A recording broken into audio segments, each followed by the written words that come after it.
비디치가 1등. 더 대단한 건 프리미어리그로 범위를 좁혀도 프리미어리그 200경기 이상 뛴 선수 중 비디치보다 높은 승률을 기록한 사람은 역사상 없었어.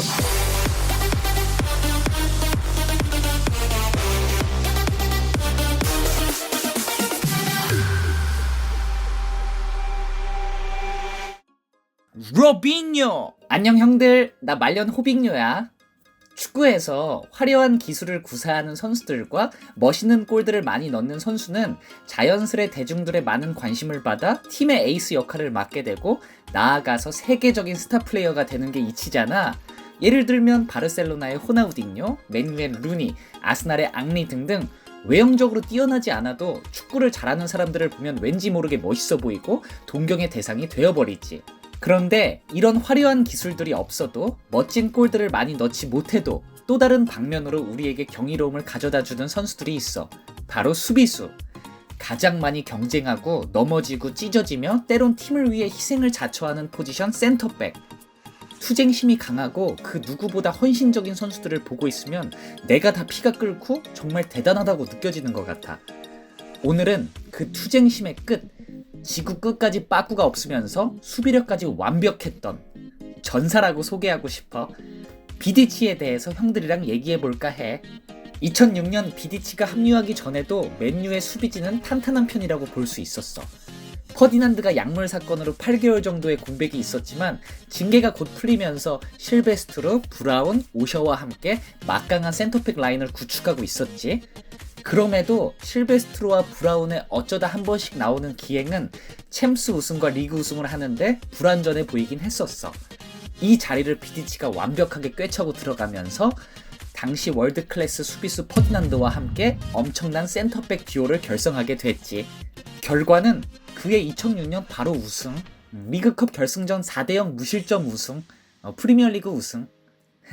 이건 시적에 불과했고 리그 3연패를 포함해서 프리미어리그 5회, 리그컵 3회, 커뮤니티 실드 5회, 챔피언스리그 1회 우승, 2회 준우승을 거두면서 정말 무서운 커리어를 만들어 나갔지. 당시 이 둘의 포스는 정말 대단했어. 우선 퍼디난드는 역대로 따져도 네스타와 함께 탑3 안에 드는 수비수였어. 조율, 상황 판단, 태클, 맨마킹 거의 모든 면에서 완벽했고 이 시대 때는 센터백들의 빌드업을 그다지 중요하게 생각하는 시기는 아니었지만 2020년이라고 가장해도 최고 수준인 빌드업 능력을 가지고 있었지. 진짜 단점을 굳이 뽑자면 헤딩이었어.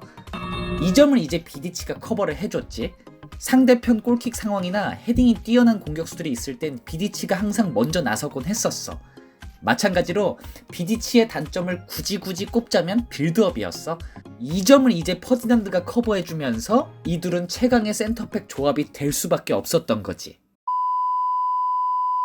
1년에 연습 게임 포함 50경기에서 60경기를 넘게 뛰다 보면 축구 선수도 사람인지라 매 경기를 결승전처럼 죽을 힘을 다해 뛸 수 없거든 형들. 오늘은 몸 상태가 최고는 아니니까 이 정도까지만 해야지. 다음 주에 리그컵이 결승이 있으니 오늘은 무리하지 않고 여기까지만 해야겠다. 뭐 사실 이게 정상이야. 왜냐면 개인만의 페이스라는 게 참 중요하거든.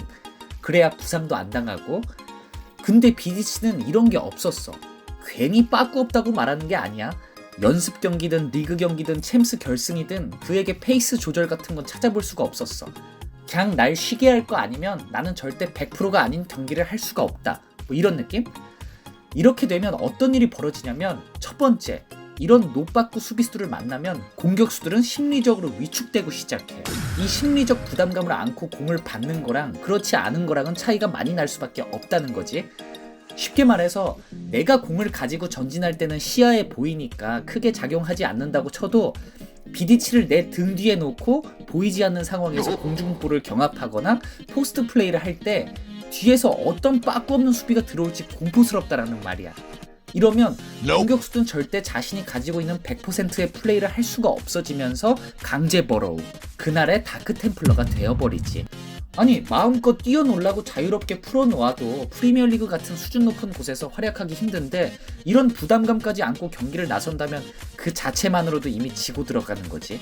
비디치 같은 수비수들한테 태클이라도 잘못당했다가 심한 부상이라도 당하면 어휴 자, 두 번째는 상대 팀이 아닌 우리 팀에게 주는 영향인데 이게 상대 팀에게 주는 영향보다 10배, 100배 더 중요한 부분이야.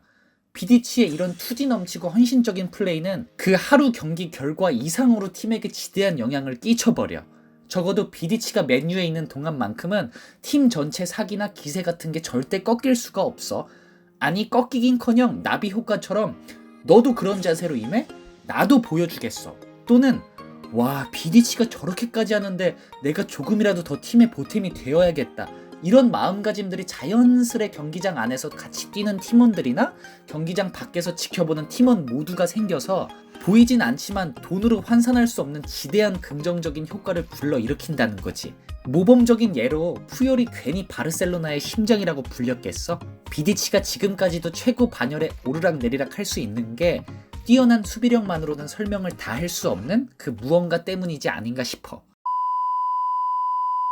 그리고 비디치가 세운 기록들을 살펴보면 리그 14경기 연속 무실점, 이거 아무도 못했지 아직. 07-08 시즌 우승하면서 리그당 0.58골 실점이라는 놀라운 기록들도 있어. 형들, 이게 다가 아니야. 비디치는 모든 대회 통틀어서 맨유에서 100경기 이상 뛴 선수 중 역대 최고의 승률을 가지고 있어. 비디치가 1등.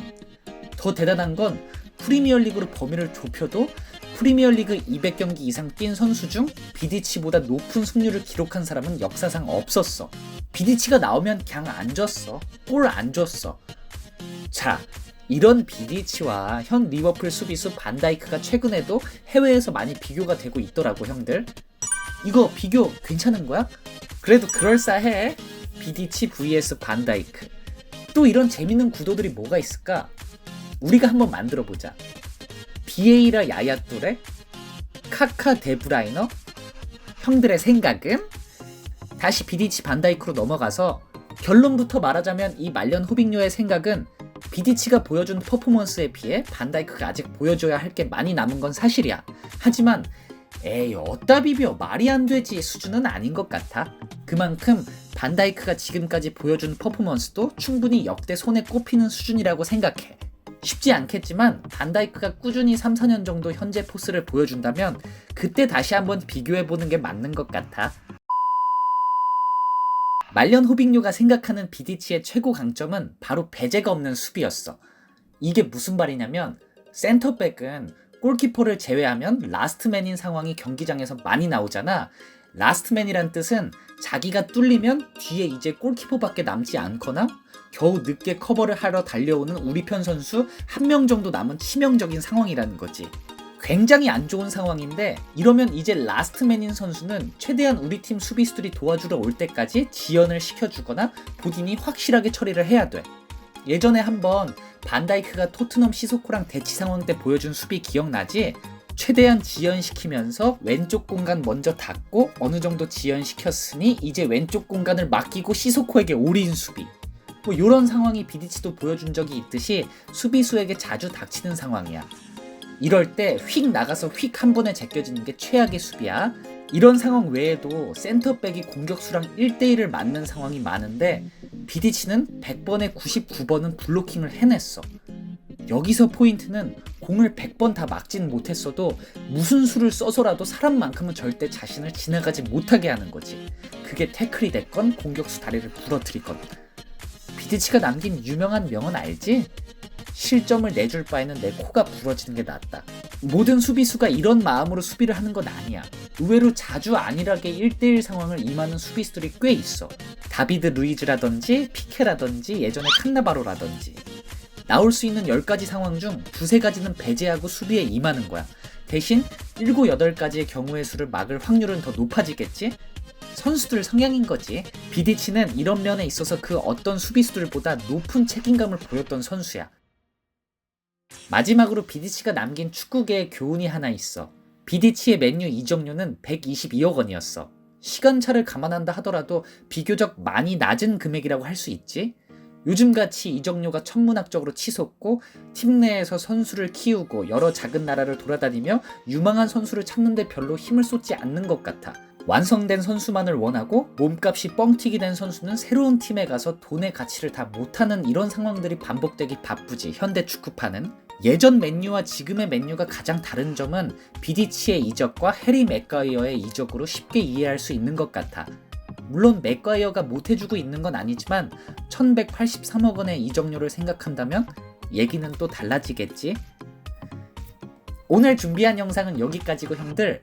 형들, 나는 형들이 가진 축구에 대한 생각, 이론, 개념, 기억들이 너무너무 듣고 싶어.